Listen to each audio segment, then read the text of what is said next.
Hech qachon siz haqingizda yomon gap aytayotgan odamlarga javob qaytarishlikka shoshilmang hech qachon.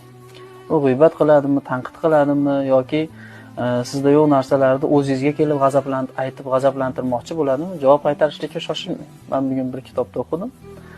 Sabab sog'lom fikrli odamdan bunaqa narsa chiqmaydi. Siz haqingizda malomatli g'iybat qilyaptimi, demak u odamda o'zida muammo bor. Hayotida alamzadalik bor. Siz erishgan yutuqqa erisholmaganligining afsusi bor. Imom Shoroviy rahmatullohi alayhi aytadilarki, seni tanqid qiluvchi, senga hasad qiluvchi odamlar atrofingda bo'lmasa, bilginki sen muvaffaqiyatga erishmabsan deydi. Har deb tanqid qilib, o'ziga o'xshab nima qilmoqchi bo'ladi ayrim odamlar. Hamma bilan pachakilashaverib, hammaga o'zingizni oqlayman deb vaqt sarflayversangiz, so'zingizni o'zingizni haybatingizni yo'qotib qo'yasiz. Tog'larda haybati jim turgani bilan. Vaqtingiz arzimaydimi odamlarga vaqt sarflab? Ular aytayotgan tanqiddan xolimisiz?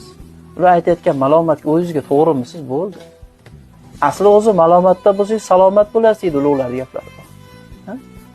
Yana bir ulug'larning gaplari borki, agar senda yo'q narsalarni aytib, ha deb seni g'azablantirmoqchi bo'lib, senga ha deb tuhmat toshlarni otib, malomat toshlarni otayotgan odam bo'lsa, o'zing kimsan, u gaping nima bo'lardi deb ketavering.